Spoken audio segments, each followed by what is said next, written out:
It was certain there would be one change in Manchester United's defence given Luke Shaw's injury absence.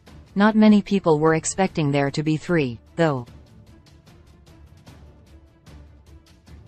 Harry Maguire came in for Raphael Varane and Aaron Wan-Bissaka started at right back as Ten Hag looked to freshen up his backline after a busy week of action.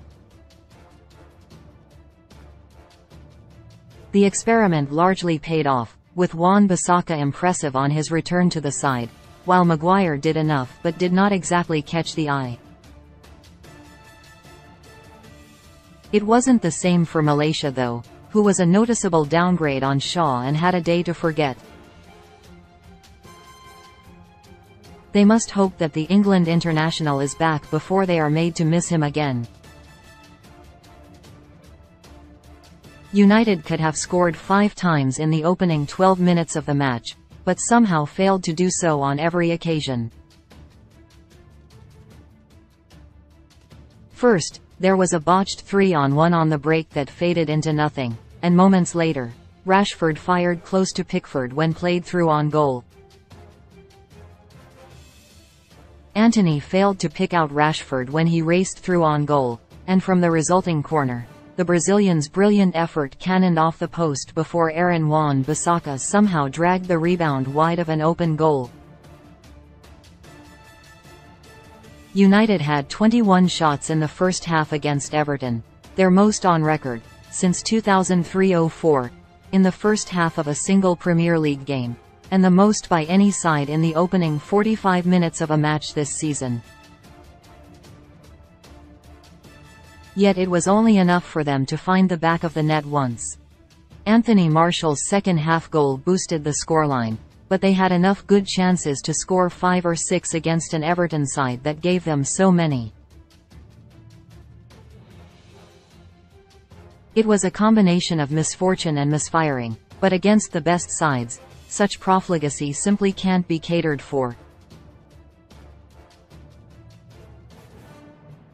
United's midfield has been so much improved by new signings this season that it has been quite easy to take for granted just how good Bruno Fernandes is.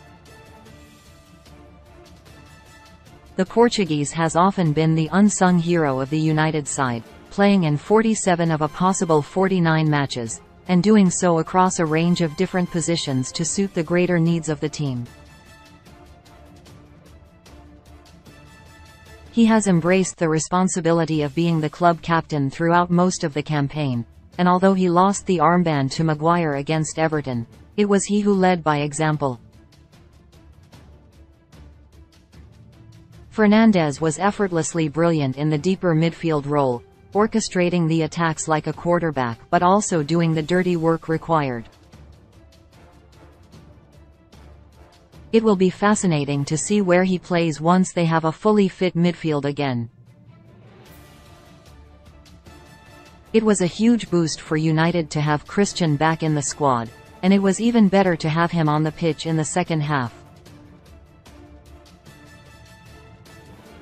The 31-year-old had been missing since late January after his injury against Reading in the FA Cup, and he had been heavily missed.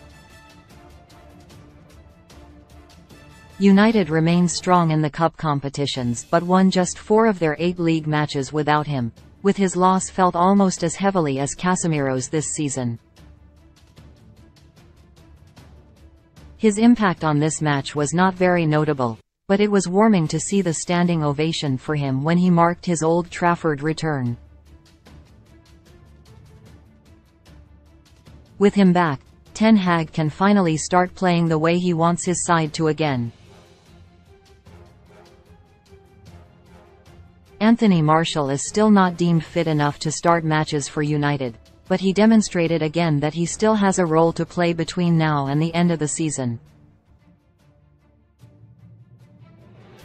While Wout Weghorst has played a lot but not managed to find the back of the net, the opposite can be said of Martial, who doesn't play much but has tended to score. The French forward is now United's joint third highest scorer of the season with 7 goals from 17 appearances, 5 more than Weghorst despite making 3 fewer appearances. It is clear that United need a much more reliable forward in the summer window.